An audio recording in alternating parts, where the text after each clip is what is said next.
இதை விட மோசமான ஒரு தமிழ்நாட்டு நிலைமைய பாராளுமன்ற உறுப்பினர்களை நாம பார்க்க முடியாதுங்க. அந்த ஊரை பாரு, இந்த ஊரை பாரு, நம்ம ஊரை எப்ப நீங்க பார்க்க போறீங்க? பெண் குழந்தைகள் பாதுகாப்பற்ற தன்மை மட்டுமல்ல, இந்த அரசு அதை மிக இலகுவாக எடுத்துக்கொள்கிறது, பெண்ணினத்திற்கே எதிராக இருக்கிறது என்பதை வலிமையான வன்மையான கண்டனத்தை சொல்வதற்காகத்தான் நாங்கள் இது சிறப்பு பத்திரிகையாளர் சந்திப்பு என்று சொல்வதை விட வேதனையான பத்திரிகையாளர் சந்திப்பு. இன்னொன்று, ஒரு பொறுப்பு டிஜிபி தான் இருந்து கொண்டிருக்கிறார். என்ன பிரச்சனை இல்லாமல் எல்லாற்றை விட கவலை அளிக்கக்கூடியது, ஹோம் செக்ரட்டரி உட்கார்ந்து கொண்டு தமிழ்நாட்டில் குற்றங்கள் குறைந்திருக்கிறது என்று ஒரு பொய்யான தகவலை சொல்கிறார். இன்னைக்கு போஸ்கோ கேசஸ் மட்டுமே 59% அதிகரித்திருக்கிறது. பெண்களுக்கு எதிரான குற்றங்களின் பதிவு 109% அதிகரித்திருக்கிறது. ஆனா கன்விக்ஷன் ரேட்டு 10 to 15% தான். குற்றவாளிகள் சுலபமாக நடமாடி கொண்டிருக்கிறார்கள். இதை நாங்கள் வன்மையாக கண்டிக்கிறோம். ஒரே வாரத்திற்குள்ள 4 பல நிகழ்வுகள் நடந்தது. ஆனா 4 மிக மிக மோசமான சம்பவங்கள், மனதை குலைக்கின்ற, மனசாட்சியை உலுக்குகின்ற, பெண்ணினத்தையே கவலைப்பட வைக்கின்ற, தமிழ்நாட்டில் உள்ள ஒவ்வொரு தாயும் கவலைப்பட வைக்கின்ற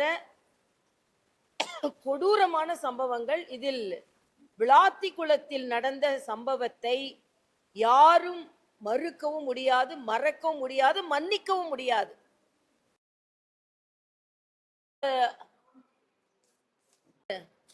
பாரதிய ஜனதா கட்சியின் அகில பாரத மகளிர் அணி தலைவி வானதி ஸ்ரீனிவாசன் அவர்கள் மற்றும் ஆனந்த பிரியா மற்றும் எங்களோட மகளிர் அணியை சார்ந்த அனைவரும் நாங்கள் இங்கு வந்திருக்கிறோம். ஏன் மகளிர் எல்லாரும் சேர்ந்து இந்த பத்திரிகையாளர் சந்திப்பை கொடுக்கிறோம் என்றால், மிக மனவேதனையான நிகழ்வுகள் தமிழ்நாட்டில் நடந்து கொண்டிருக்கிறது. பெண் குழந்தைகள் கசக்கி வீசப்படுகிறார்கள், மொட்டிலேயே கருக வைக்கப்படுகிறார்கள். எந்த ஒரு சமுதாயத்தில் பெண் சமுதாயம் பாதுகாப்பாக இல்லையோ அந்த சமுதாயம் நிச்சயமாக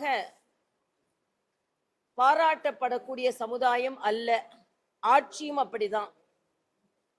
தமிழ்நாட்டில் மிக மோசமான ஒரு சூழ்நிலை இருக்கிறது. ஒரே வாரத்திற்குள்ள 4 பல நிகழ்வுகள் நடந்தது. ஆனா 4 மிக மிக மோசமான சம்பவங்கள், மனதை குலைக்கின்ற, மனசாட்சியை உலுக்குகின்ற, பெண்ணினத்தையே கவலைப்பட வைக்கின்ற, தமிழ்நாட்டில் உள்ள ஒவ்வொரு தாயும் கவலைப்பட வைக்கின்ற கொடூரமான சம்பவங்கள். இதில் விளாத்திக்குளத்தில் நடந்த சம்பவத்தை யாரும் மறுக்கவும் முடியாது, மறக்கவும் முடியாது, மன்னிக்கவும் முடியாது. இதில் ஸ்டாலின் அரசு ஒவ்வொரு தாய்க்கும் பதில் சொல்லியே ஆக வேண்டும். ஏனென்றால் ஒரு பெண் குழந்தை 10ஆவதுல சிறப்பா படித்த குழந்தை, 495 மார்க் வாங்கின பள்ளியில 2வது வந்த குழந்தை, +2க்கு படிச்சுட்டு இயற்கை உபாதையை கழிக்க சென்ற இடத்துல 6 மணிக்கு குழந்தையை காணும். 7 மணிக்கே அவங்க விளாத்திக்குளம் காவல் நிலையத்திற்கு சென்று விட்டார்கள். உடனே மகளிர் காவல் நிலையத்திற்கு போங்கன்னு சொல்றாங்க. அங்கேயும் இங்கேயும் அலையிறாங்க. அங்கே ஒரு பெண் காவல் அதிகாரி யார் கூடயாவது ஓடி போயிருப்பாங்க, போய் பாருங்க. இந்த மனநிலையை சமூக நீதி பேசிக் கொண்டிருக்கின்ற ஸ்டாலின் என்ன சொல்கிறார்? உடனே அந்த குழந்தைக்கு தேடுதல் ஏற்பாடை செய்திருந்தால் அந்த குழந்தை உயிரோடு கிடைத்திருக்கும். அடுத்த நாள் 1:30 மணிக்கு அந்த கிராமத்தை சார்ந்தவர்களே போய் அந்த குழந்தையை கண்டுபிடிக்கிறாங்க, உயிரற்ற குழந்தையை. இது ஒரு காட்டு மிராண்டித்தனமான ஒரு அரசு நடந்து கொண்டிருக்கிறது என்பதைத்தான் நேரடியா சொல்ல முடியும். எந்த ஒரு பிஞ்சு பெண் குழந்தையும் காப்பாற்ற முடியாத அரசு தொடர்ந்து நடப்பதற்கு எந்த தார்மீக உரிமையும் இல்லை. இதுல மனவேதனையான ஒன்று. ஆக 2-3 கருத்துக்களை இங்க சொல்ல விரும்புகிறோம். ஒன்று, போதை கலாச்சாரம் அதிகமாக இருக்கிறது, அதனால் பொதுவெளியில் பெண்களுக்கு பாதுகாப்பு இல்லை. ஒருவேளை பெண் குழந்தைகள் காணாமல் போனால் கூட காவல்துறை அதற்கான வழக்குகளை பதிவு செய்ய மறுக்கிறார்கள். வழக்குகளை பதிவு செய்ய மறுப்பது மட்டுமல்லாமல் மிக மோசமாக பெண் குழந்தைகளை அவர்களின் அடிப்படை தன்மையை பற்றியே அசிங்கமாக பேசி அந்த பெற்றோர்களை மனக்குமுற வைக்கிறார்கள். அதற்கு பின்பும் காவல்துறை அதிகாரிகள் எந்த உதவியும் இல்லாமல் கிராம மக்கள் தான் காவல்துறை செய்ய வேண்டிய நடவடிக்கையை செய்கிறார்கள். ஆக இது நெஞ்சை உலுக்குகின்ற சம்பவம். இன்னைக்கு அனைத்து இந்திய அண்ணா திராவிட முன்னேற்ற கழகத்தை சார்ந்தவர்கள் வழக்காடு மன்றத்திற்கு சென்று சிபிஐ விசாரணை தேவை என்று சொல்லி இருக்கிறார்கள். எல்லாவற்றிற்கும் மேலாக இதுவரை குற்றவாளிகள் முழுமையாக கண்டுபிடிக்கப்படவில்லை. இதுவரை யார் என்று இது நடந்தது ஒரு கிராமத்துல பொதுமக்களே போய் பார்த்திருக்கிறார்கள். ஆனால் எந்த இடத்திலும் எதுவும் பதிவாகாமல் யாரையும் குறிப்பாக குற்றவாளிகள் என்று முதல்ல கொஞ்சம் பேர் பிடிச்சுன்றாங்க, அப்புறம் 5 பேர் மீது குற்றம் சாட்டப்பட்டிருக்கிறது என்கிறார்கள். எஃப்ஐஆர் பதிவு செய்வதற்கு கூட மிக மிக காலதாமதம் ஆகி இருக்கிறது. இன்றைய முதலமைச்சர் ஸ்டாலின் அவர்கள் சென்ற எதிர்கட்சி தலைவராக இருக்கும் பொழுது எல்லா பிரச்சனைகள், சின்ன பிரச்சனைகள் இருந்தாலும் அதற்கு நேரடியாக சென்று அவர்கள் நாடகம் ஆடிக்கொண்டிருந்தவர்கள். இன்று முதலமைச்சர் அவர்கள் இவ்வளவு ஒரு இடத்தில் ஒரு குடும்பமே குலைந்து போய் கிடக்கிறது, ஒரு குழந்தை உருக்குலைந்து போய் கிடக்கிறது, ஆனால் இங்கே உட்கார்ந்து ரீல்ஸ் போட்டுட்டு இருக்காரு. நேற்று சகோதரி வானதி கூட அதை கடுமையாக கண்டனத்திருந்தார்கள். ஆக ஒரு குடும்பத்துல ஒரு மூலையில ஒரு துன்பம் நடந்திருக்கும் பொழுது எப்படி உங்களால் நிம்மதியாக இருக்க முடிகிறது என்றால், அப்படி என்றால் இந்த தமிழ்நாட்டை பற்றியும் தமிழ்நாட்டு பெண்களை பற்றியும் அக்கறை இல்லை, ஆணவம். நாம ஏதோ ஒரு 5000 ரூபாய் கொடுத்துட்டோம்னால எல்லா பெண்களும் நமக்கு வாக்களித்து விடுவார்கள் என்ற ஆணவம் இந்த அரசாங்கத்திடம் இருக்கிறது. இதற்கு சரியான அடி கொடுக்கப்படும். அதனால்தான் நாளைய தினம் தேசிய ஜனநாயக கூட்டணியின் சார்பில் எல்லா இடங்களிலும் ஆர்ப்பாட்டம் நடைபெறுகிறது. நான் திருநெல்வேலியில் கலந்து கொள்கிறேன், சகோதரி வானதி திருப்பூரில் கலந்து கொள்கிறார்கள், அண்ணன் நயினார் நாகேந்திரன் அவர்கள் மதுரையில் கலந்து கொள்கிறார்கள், சகோதரர் அண்ணாமலை அவர்கள் கோயம்புத்தூரில் கலந்து கொள்கிறார்கள். ஆக நாங்கள் எல்லாம் கலந்து கொள்வது மட்டுமல்லாமல் மரியாதைக்குரிய அண்ணன் ஜி கே வாசன், சகோதரர் அன்புமணி, எல்லாவற்றிற்கும் மேலாக தலைநகரில் அண்ணன் எடப்பாடியார் அவர்கள் கலந்து கொள்கிறார்கள். ஆக பெண் குழந்தைகள் பாதுகாப்பற்ற தன்மை மட்டுமல்ல, இந்த அரசு அதை மிக இலகுவாக எடுத்துக்கொள்கிறது, பெண்ணினத்திற்கே எதிராக இருக்கிறது என்பதை வலிமையான வன்மையான கண்டனத்தை சொல்வதற்காகத்தான் நாங்கள் இது சிறப்பு பத்திரிகையாளர் சந்திப்பு என்று சொல்வதை விட வேதனையான பத்திரிகையாளர் சந்திப்பு. இன்னொன்று, ஒரு பொறுப்பு டிஜிபி தான் இருந்து கொண்டிருக்கிறார். என்ன பிரச்சனை இல்லாமல் எல்லாற்றை விட கவலை அளிக்கக்கூடியது, ஹோம் செக்ரட்டரி உட்கார்ந்து கொண்டு தமிழ்நாட்டில் குற்றங்கள் குறைந்திருக்கிறது என்று ஒரு பொய்யான தகவலை சொல்கிறார். இன்னைக்கு போஸ்கோ கேசஸ் மட்டுமே 59% அதிகரித்திருக்கிறது. பெண்களுக்கு எதிரான குற்றங்களின் பதிவு 109% அதிகரித்திருக்கிறது. ஆனா கன்விக்ஷன் ரேட்டு 10 to 15% தான். குற்றவாளிகள் சுலபமாக நடமாடி கொண்டிருக்கிறார்கள். இதை நாங்கள் வன்மையாக கண்டிக்கிறோம். ஆக தமிழகத்தின் அடிநாதமே குலைக்கப்பட்டு கொண்டிருக்கிறது. பெண்களின் ஓலம் அங்கே அங்கே அவர்களின் குடும்பத்தை குலைத்துக் கொண்டிருக்கிறது என்பதை மிக வேதனையாக மகளிர் அனைவரும் நாங்கள் பதிவு செய்கிறோம்.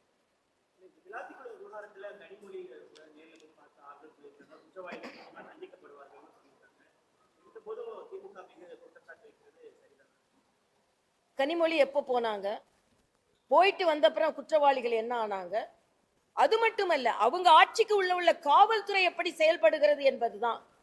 ஆக போய் ஆறுதல் சொன்னாங்கன்றதுனால அந்த குடும்பத்தை நீங்க பாத்தீங்கன்னா ஒரு வெள்ளந்தி குடும்பம். அவங்க ஒரு அந்த நிலையிலிருந்து அந்த குழந்தைகளை படிக்க வைத்திருக்கிறார்கள் என்று. சரி, முதலமைச்சர் உடனே என்ன நடவடிக்கை எடுத்தார்? நானும் அட்மினிஸ்ட்ரேஷன்ல இருந்திருக்கேங்க. இப்படி ஒரு நிகழ்வு நடந்த உடனே காவல்துறை கூட்டம், உடனே அதிகாரிகள் கூட்டம், உடனே பறக்கும் படை, இன்னும் நாங்க 10 படை அமைச்சிட்டோம்னு சொல்றாங்க. அதோட நிலை என்ன? முதலமைச்சர் அதை எந்த அளவுக்கு ஃபாலோ பண்றாரு? அதுதான் அட்மினிஸ்ட்ரேஷன். அதை பத்தி கவலைப்படாம இருக்கிறதான் தான். அடுத்த நாள் அவர் ரொம்ப ஜாலியா ரீல்ஸ் போட்டுட்டு இருக்கிறாருன்றது அதை விட வேதனை. இதைத்தான் நாங்க சொல்கிறோம். அதனால ஏதோ பாராளுமன்ற உறுப்பினர் போயிட்டாங்க, அதுக்கு மேல வேற யாரும் கேட்க கூடாது அப்படின்னு பொதுமக்களில் ஒருவளாக நாங்கள் கேட்டுக்கொண்டிருக்கிறோம். திமுக கூட்டணி கட்சி செயல்பாடு தான் நம்ம பார்த்தோமே. ஒரு ஒரு அதாவது அடிமை கூட்டணி அடிமை கூட்டணி எதிர்கூட்டணியை சொல்லி கொண்டிருக்கிறாங்க. உண்மையான அடிமை கூட்டணினா திமுக கூட்டணி தாங்க. தொழிலாளர்கள் பிரச்சனை வந்தா கம்யூனிஸ்ட்கள் கேட்க மாட்டாங்க. பட்டியலின தொழிலாளர்களுக்கோ மக்களுக்கோ பிரச்சனை வந்தா அண்ணன் திருமாவளவன் கேட்க மாட்டார். அதே மாதிரி பெண்களுக்கு பிரச்சனை வந்தா எந்த கட்சியும் கேட்க மாட்டாங்க. இன்னைக்கு வைகோவா இருக்கட்டும் கம்யூனிஸ்டா இருக்கட்டும் கண்டனம் சொன்னது எவ்வளவு நாள் கழிச்சு சொன்னாங்கன்றதும் ஏதோ நம்ம சொல்லாம இருந்துடக்கூடாது அப்படின்றதுக்காக. இதே இதுக்கு முன்னாலன்னா வீட்டுக்கு போவீங்க, ஆறுதல் சொல்வீங்க, யாரும் எதை பத்தியும் கவலைப்படல. அப்ப உங்களோட ஒற்றை நோக்கம் ஓட்டு தானே தவிர மக்களின் உணர்வு அல்ல, பாதுகாப்பு இல்ல, மக்களின் மேன்மை அல்ல, பெண்களின் பாதுகாப்பு அல்ல என்பதை அவங்க கூட்டணி கட்சிகளும் இன்னைக்கு ஆர்ப்பாட்டம் நடத்துறாங்க. கேஸுக்கு ஆர்ப்பாட்டம் நடத்துறாங்க. கேஸ் இல்லாத தட்டுப்பாடுக்கு ஆர்ப்பாட்டம் நடத்துறாங்க. அவங்க வீட்டுல சமைச்சு அந்த கேஸ்ல சாப்பிட்டுட்டு வந்து உட்கார்ந்து ஆர்ப்பாட்டம் நடத்துறாங்க. ஆனா அந்த பெண் குழந்தைகள் பாதிப்படைந்ததற்கு என்னென்ன சொன்னாங்க நான் கேட்கிறேன். ஆக எல்லாமே நாடகம் என்பதுதான் இப்போது நடைமுறைப்படுத்தப்பட்டு கொண்டிருக்கிறது. வேதனை என்பது நான் தெரிவித்துக் கொள்கிறேன். மணிப்பூர் விவகாரத்தை மணிப்பூரை விட உத்தரப்பிரதேசத்தை விட பீகார் ராஜஸ்தானை விட தமிழகத்துல குற்றங்கள் கம்மியா தான் இருக்கு அப்படின்னு தயாநிதி மாறன் போன்றவர்கள் எல்லாம் சொல்றாங்க. இதை விட மோசமான ஒரு தமிழ்நாட்டு நிலைமையை பாராளுமன்ற உறுப்பினர்களை நாம பார்க்க முடியாதுங்க. அந்த ஊரை பாரு இந்த ஊரை பாரு, நம்ம ஊரை எப்ப நீங்க பார்க்க போறீங்க? எல்லா ஊர்லயும் நிர்வாகம் இருக்கிறது, அந்த ஊர் பிரச்சனையை அவங்க பாத்துக்குவாங்க. ஆனா நம்ம ஊரை நீங்க என்னைக்கு பார்க்க போறீங்க? விளாத்தி குளத்தை என்னைக்கு நீங்க பார்க்க போறீங்க? இன்னைக்கு மதுராந்தகம் கிட்ட ஒரு குழந்தை பாலியல் பலாத்காரம் செய்யப்பட்டு அடுத்த நாள் 16 கிலோமீட்டர் நடந்து போயிருக்குதுங்க. 16 கிலோமீட்டர் அந்த உடல் வலியும் மன வலியும் வச்சுட்டு ஒரு குழந்தை 16 கிலோமீட்டர் போய் காவல் நிலையத்தை அடைய வேண்டி இருக்குன்னா தமிழ்நாட்டுல எங்க பாதுகாப்பு இருக்குது? இதுல வேற நீங்க மணிப்பூரை பாருங்க, உத்தரப்பிரதேச பாருங்க, மகாராஷ்டிராவை பாருங்க, நம்ம ஊரை பாருங்க, எல்லைக்குள்ள இருக்கிற தொல்லைய பாருங்க. அதனால இனிமே யாராவது அந்த மாநிலத்தை பாருங்க இந்த மாநிலத்தை பாருங்கன்னு எனக்கு கெட்ட கோவம் வரும். தமிழ்நாட்டை பாருங்க. தமிழ்நாட்டுல தானே நீங்க அரசாங்கம் செய்து கொண்டு இருக்கிறீங்க. தமிழ்நாட்டுல என்ன நடக்குன்னு பாருங்க.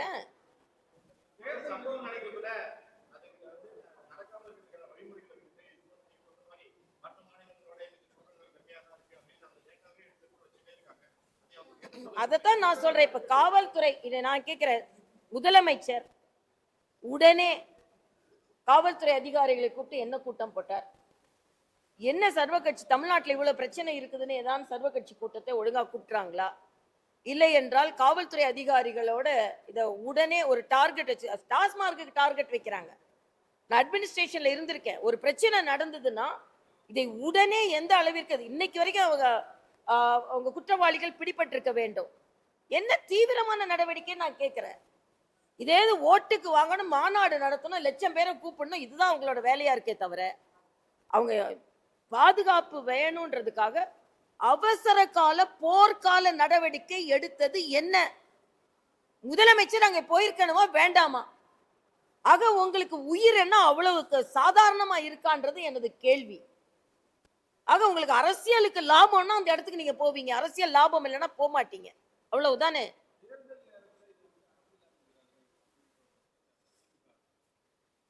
இது அப்படி சொன்னாங்கன்னா அவர்களை விட உணர்வுகளை மதிக்காதவர்கள் வேற யாருமே இருக்க முடியாதுங்க. இந்த திமுக தான் என்னென்னலாம் எடுத்து ஒரு இன்னைக்கு கூட 2 நாளைக்கு முன்னால பேனர் விழுந்து ஒரு குழந்தைக்கு காயம் வந்துருச்சு. இவங்க பேனர் விழுந்து போய் என்னெல்லாம் செஞ்சாங்க? ஒரு வீட்டுல தற்கொலை நடந்ததுன்னா அதை போய் அரசியலாக்குனாங்க இவங்கெல்லாம். அதனால இது அரசியலாக்குகிறார்கள் என்று சொல்வதற்கு திமுகவுக்கு எந்த தார்மீக உரிமையும் இல்லை. உணர்வு பூர்வமாக நாங்கள் பெண்களோடு நின்று கொண்டிருக்கிறோம் என்பதுதான்.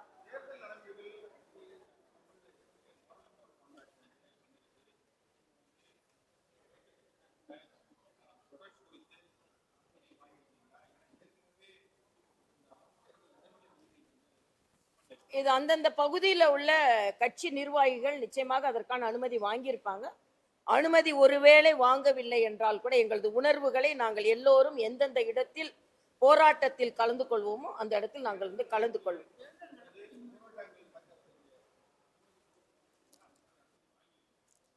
இல்ல அதுதான் அது அந்தந்த கட்சியில அவங்க கொடுத்திருப்பாங்க இல்லையா, பெர்மிஷன் கேட்டிருப்பாங்க. அந்தந்த பகுதியில அந்தந்த தலைவர்கள் யாரு. இன்னொன்னு உணர்வுகளை சொல்வதற்கு உடனே கோட் ஆஃப் கான்டக்ட் வந்துருச்சுன்றதுக்காக பெண்களுக்கு எதிரான எங்களோட உணர்வுகளை சொல்லக்கூடாது அப்படின்னு எதுவும் இல்லை. நிச்சயமா சொல்லலாம். கோட் ஆஃப் கான்டாக்ட் வந்து என்டையர்லி எல்லாத்தையும் அமுக்கிறது கிடையாது. அதனால நிச்சயமா நம்ம உணர்வுகளை சொல்வதற்கான வாய்ப்பு இருக்கிறது. நாங்கள் எல்லாம் அதுல கலந்து கொள்கிறோம். எந்தவித மாற்று கருத்தும் இல்லாமல் கலந்து கொள்கிறோம். மற்ற மாநிலங்களை ஒப்பிடும்போது திராவிட மாடல் மிக சிறப்பான ஆட்சி கொடுத்திருக்கோம், உழைப்பை அள்ளி கொடுங்கள் உதயசூரியன் முதலமைச்சர். உழைப்பையா? உழைப்பை அள்ளி கொடுக்கணுமா? அப்ப இவங்க அது ஆமா, கட்சிகளை உழைப்பை கொடுக்கணும். ஆனா நான் பதவியை உதயநிதிக்கு தான் கொடுப்பேன். அதுதான் இப்ப நடக்குது. உழைப்பெல்லாம் தொண்டர்கள் கொடுத்துக்கிட்டே இருக்கணும். அப்புறம் நான் வந்து இப்ப கடுமையா உழைக்கிறேன் அப்படின்றாரு. உதயநிதியை அரசனாக்குறதுக்கு உழைக்கிறதுல என்ன பிரச்சனை? அதனால அது பாவம், அந்த திமுக தொண்டர்களை தான் பாக்குறேன். நான் பாவப்படுறேன். உழைங்க உழைங்க உழைங்கன்னு உழைக்க சொல்லுவாங்க. பிழைங்க பிழைங்க பிழைங்கன்னு குடும்ப கட்சிக்காரங்க பிழைத்து கொண்டிருப்பார்கள். அதான் நடந்து கொண்டிருக்கிறது. பாவம் திராவிட முன்னேற்ற கழகத்தை சார்ந்த தொண்டர்கள். அவ்வளவுதான் நம்ம சொல்ல முடியும். உங்களோட பயணத்தை தேமுதிக சொல்றாங்க, இந்த தேர்தலோட அதிமுக வாஷ் அவுட் ஆயிடும்.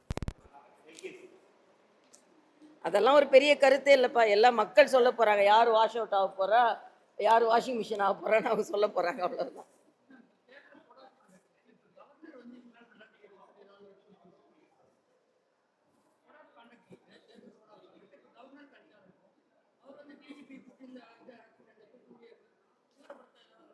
இல்ல, அது இந்த நேரம் நிர்வாகத்துல எது இருக்கிறோ அதுதான் நடைமுறைப்படுத்தப்படும்.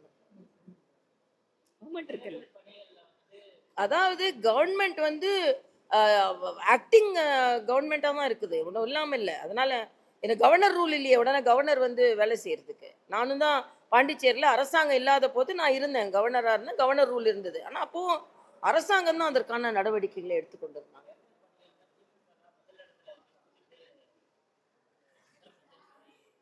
முதலமைச்சருக்கு வேற வேலை இல்லைங்க. காலையில இருந்து ஆரம்பிச்சு அவர் வந்து ஒரே ஒரு ஒரு ஒரு ஒரு மாதிரி ஒரு உலகத்துல வாழ்ந்துகிட்டு இருக்கிறாரு. எல்லா கட்சியும் தான் இருக்கு, எல்லாரும் கூட்டணி அமைச்சிருக்காங்க, எல்லாரும் உழைக்கிறாங்க, அரசியல்ல எல்லாரும் தான் இருக்கிறாங்க. அப்படி இல்லாம தான் மட்டும் தான் இருக்கிறோன்னு சொன்னா ஜனநாயகத்துல அதுவே சரியில்லைங்க. அவரே தான் எதிர்கட்சி தலைவரா இருக்கும்போது சொன்னாரு, ஜனநாயகம் என்பது எதிர்கட்சியோட இருக்கணும் அப்படின்னு. இப்ப எல்லாம் நான் தான் எதிரியே இல்லைன்றாரு. எதிரில இனிமேதான் தெரியும் எதிரியே இல்லைன்றது எப்படி தெரியும். அதனால நிச்சயமா 2026ல எவ்வளவு எதிரிங்க இருந்தாங்கன்னு என்பது அவருக்கு நல்லா, மக்களே எதிரியா இருக்காங்க. நான் தெளிவா சொல்றேன். அவர் சொல்றாரு என்டிஏவுக்கும் டெல்லிக்கும் தமிழக மக்களுக்கும் தான் போட்டின்றாரு. நான் சொல்றேன் தமிழக பெண்ணினத்திற்கும் திமுகவுக்கும் தாங்க போட்டி.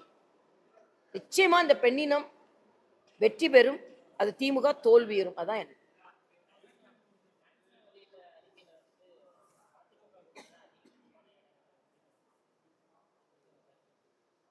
எங்களுக்கு மகிழ்ச்சி தான். நிச்சயமா இப்ப மக்களிடம் எதிர்ப்பு இருக்கிறது, எங்களிடம் எதிர்பார்ப்பும் இருக்கிறது. அதனால் நிச்சயமா ஒரு ஆட்சி மாற்றம் வேண்டும் என்பதை மக்கள் உறுதியாக நம்புகிறார்கள். நிச்சயமாக எங்களது கூட்டணி வெற்றி பெறும் என்பது எனது கருத்து. என்னப்பா?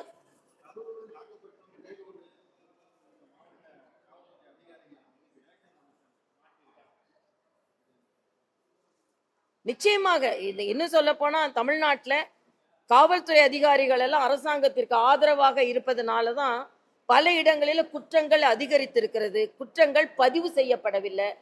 அதனால எங்கெங்கெல்லாம் ஆதரவு அதிகாரிகள் இருக்கிறார்கள் அது மாற்றப்பட வேண்டியது எப்பொழுதுமே தேர்தலில் உள்ள நடைமுறை. அந்த நடைமுறை ஏற்பட்டிருக்கிறது என்பது. ஆனா அரசாங்கம் ஒரு நிரந்தரமான டிஜிபிய அவங்க நியமித்திருக்க வேண்டும். இவ்வளவு குற்றங்கள் இவ்வளவு பிரச்சனைகள் வரும்பொழுது அவங்க அதை நியமிக்காமல் இருப்பதே மக்களை பற்றி கவலை இல்லை என்பதை அடிகோலிட்டு காண்பிக்கிறது என்பதுதான் எனது கருத்து.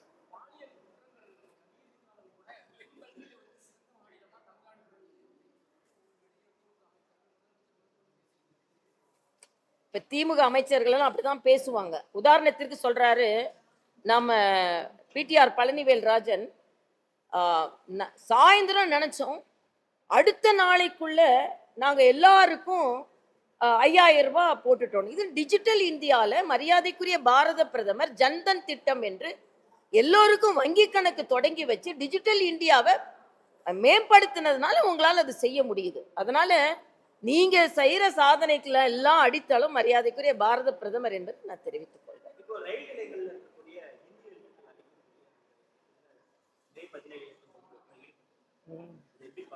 நான் அதை பத்தி சொல்லவே இல்லைங்க. மே 17 இயக்கம் எப்படிப்பட்ட இயக்கம் நமக்கு தெரியும். இந்த அதுல வேற திராவிட முன்னேற்ற கழகத்தை பொறுத்த மட்டும் எப்பெல்லாம் அவங்க ஆட்சியில தோல்வி அடைகிறார்களோ அப்ப ஹிந்தியை கையில எடுப்பாங்கங்க.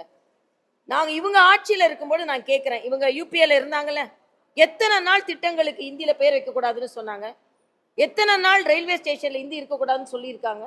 என்னைக்காவது பேசியிருக்காங்களா? ஏன் இந்த இருமொழி கொள்கையை பத்தி பேசியிருக்காங்களா? சமஸ்கிருதத்தை பத்தி அன்னைக்கு பேசியிருக்காங்களா? இலங்கை தமிழர்கள் கொல்லப்பட்டாங்களா? அன்னைக்கு பேசினாங்களா? எல்லாமே ஓட்டுக்காக நாடகம் என்பதை தெரிவித்துக் கொள்கிறேன். நீங்க தான் சொல்லணும். நல்லது.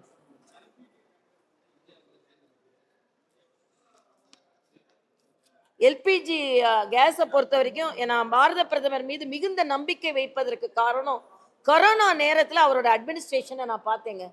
உலகமே முடங்கி இருக்கின்ற நேரத்தில் இந்தியாவில் பிபி கிட் தயாரிக்கிறதுல இருந்து வேக்சின் தயாரிக்கிறதுல இருந்து இந்தியாவில் உள்ள எல்லாரையும் முடுக்கி விட்டார். அதே மாதிரி இன்னைக்கு பெட்ரோலிய அமைச்சரை கூப்பிட்டு 70% உள்நாட்டு கேஸ் உற்பத்தியை அதிகரித்திருக்கிறார். இன்னொன்று, இந்த வணிக கேஸ் எல்லாம் தடுத்ததற்கு காரணம் முதல் 2 நாள் வீட்டுல அம்மாக்குள்ள கேஸ் தடுக்கப்பட்டு விடக் கூடாது என்று சொல்லிட்டு வணிக கேஸுக்கு ஒரு வழிமுறையை மத்திய அரசு கொடுத்தது, மாற்று எரிசக்தியை பயன்படுத்திக் கொள்ளலாம் அப்படின்னு. அதனால்தான் நான் சொன்னேன், இவங்க எல்லாரும் கேஸை தலையில தூக்கி வச்சுட்டு அண்ணன் செல்வ பெருந்தகை வந்தாருல்ல, வீட்டுல கேஸ் இல்லாம கறி அடுப்புல அன்னைக்கு சமைச்சிட்டு சாப்பிட்டுட்டு வந்தாரு. தோசை நல்லா அக்கா போட்டு கொடுத்துருப்பாங்க, கேஸ்ல தான் போட்டு கொடுத்துருப்பாங்க. ருசியா சாப்பிட்டு வந்து எல்லாரும் அங்க நின்று ஆர்ப்பாட்டம் நடத்துறாங்க.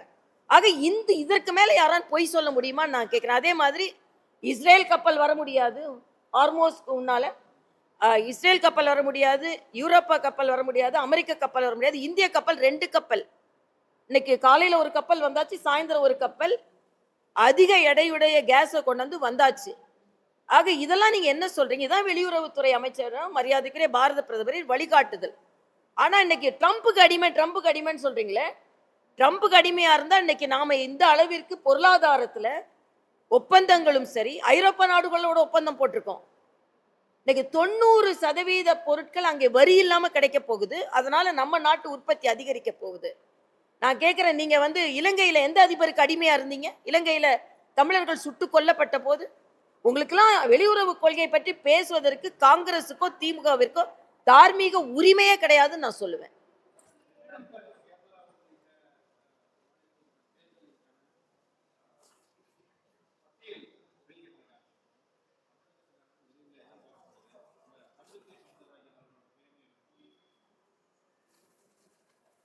எங்க கட்சியை பொறுத்த மட்டும் மத்திய தலைமை முடிவு செய்து அறிவிப்பார்கள். அதுல என்ன அறிவிக்கிறார்களோ, அல்ல சகோதரி வானதி ஸ்ரீனிவாசன் மகளிர் அணி தலைவி என்ற முறையில பார்லிமெண்ட் போர்டில் இருக்காங்க.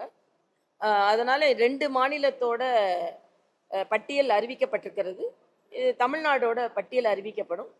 நாங்க எல்லாருமே கட்சியோட மிக மிக மிக எளிமையான காரியகர்த்தர்கள். அதனால எங்க கட்சி என்ன சொல்லுதோ அந்த வழிமுறை எங்களுக்கு நிக்க சொன்னா நிற்போம், வேலை செய்ய சொன்னா வேலை செய்வோம், எந்த இடத்துல நிக்க சொன்னா அந்த இடத்துல நிற்போம். அதுதான் எங்களோட பழக்கம் என்பது நான் தெரிவித்துக் கொள்கிறேன்.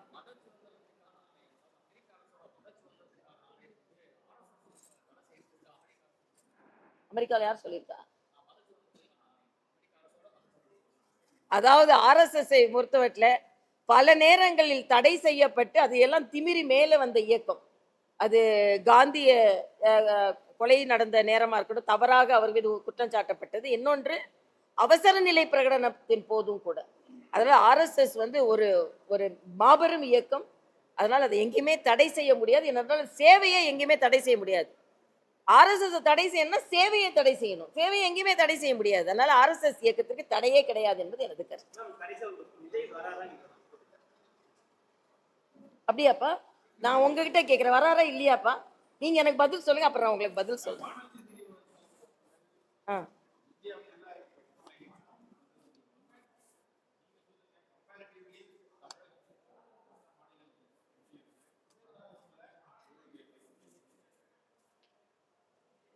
தமிழ்நாட்டோட சட்டம் ஒழுங்கு, பெண்களுக்கு ஆன பாதுகாப்பு அப்படிங்கிறது ஒரு காலத்தில் தமிழகம் ரொம்ப பெஸ்டா இருந்ததுங்கிறது உண்மைதான், நான் மறுக்க முடியாது. ஆனா 5 வருஷத்துக்கு முன்னாடிங்க, இன்னும் கூட உதாரணம் சொல்றேன், கோயம்புத்தூர் ஆல் ஓவர் இந்தியா விமனுக்கான சேஃபஸ்ட் சிட்டி. நம்பர் 1 இடத்துல இருந்தது கோயம்புத்தூர். இன்னைக்கு நான் கோயம்புத்தூர் எம்எல்ஏவா சொல்றேன். இன்னைக்கு வந்து we are not feeling safe. இன்னைக்கு அங்க நடக்கக்கூடிய குற்றங்கள், அங்க இருக்கக்கூடிய பெண்களுக்கு எதிராக நடக்கக்கூடிய வன்முறை, இது எல்லாமே அதிகரிச்சிருக்கு. இது ஏதோ நான் சொல்லல, நீங்க ஊடகங்கள்ல டேட்டா எடுத்து பாருங்க. இது வந்து ஒரு எக்ஸாம்பிள். அதனால தமிழ்நாடு அமைதி பூங்கா இல்ல, சட்டம் ஒழுங்கு படுமோசமா போயிட்டு இருக்கு. தமிழகம் பெண்களுக்கு பாதுகாப்பான மாநிலம். இன்றைய சூழ்நிலை உண்மை அல்ல. மார்ச் 1ஆம் தேதியிலிருந்து இன்னைக்கு தேதி 16ங்களா, 16 வரைக்கும் ஒவ்வொரு நாளும் இல்லைன்னா ஆல்டர்னேட்டிவ் டேஸ் ஏதாவது ஒரு பெண்மணி தமிழகத்தில் பாதிக்கப்பட்டிருக்கிறார். அது சின்ன குழந்தையா இருக்கலாம், 6 வயசு குழந்தையா இருக்கலாம், இல்ல 60 வயசு பாட்டியா இருக்கலாம். இதுதான் இன்னைக்கு தமிழகத்தோட நிலைமை.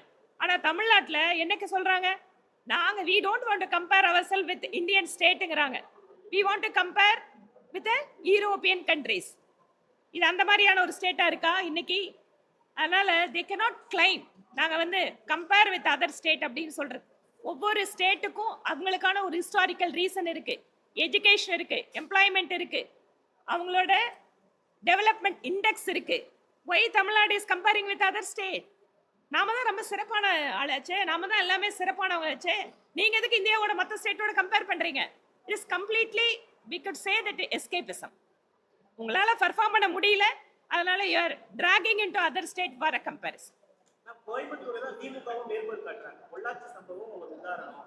எந்த அளவுக்கு அதிமுக ஆட்சியில கொடூரம் நடந்தது அப்படின்றது திமுக மேற்கோள்.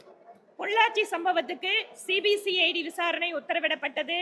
ட்ரையல் நான் கூட தாங்க போறேன். அங்க பிஜேபியில நாங்களும் கூட தான் போறோம். எல்லாத்துக்கும் நான் தான் அப்ப இருக்கிறதுக்கும் நான் தான் எடுத்துக்கோங்க. எல்லாத்துக்கும் நாங்க தான். அப்ப இன்னைக்கு இருக்கிற சிச்சுவேஷனுக்கும் விளையாதி குளத்த வரைக்கும் நீங்க தானே காரணம், ஒத்துக்கோங்க. அப்புறம் எதுக்கு வந்து நீங்க வந்து ஒரு ஹிப்போக்ரசி நாடகம் போடுறீங்க? கம்ப்ளீட்டா திமுகவோட அரசுங்கிறதே ஒரு டிராமா அரசு. எந்தெந்த விதத்துல எல்லாம் மக்களை ஏமாத்தணும்னு நினைக்கிறாங்களோ அந்தந்த விதத்துல எல்லாம் ஏமாத்துறதுக்கு ட்ரை பண்ணிட்டே இருக்காங்க. ஆனா 26ல ஏமாத்த முடியாது. என்ன நீங்க அண்டா கொடுத்தாலும் சரி, குண்டா கொடுத்தாலும் சரி, 5000 கொடுத்தாலும் சரி, பெண்கள் தெளிவா இருக்காங்க. இந்த திமுக கவர்மெண்ட்டை தூக்கி எறியணுங்கிறது இருக்காங்க. நன்றி.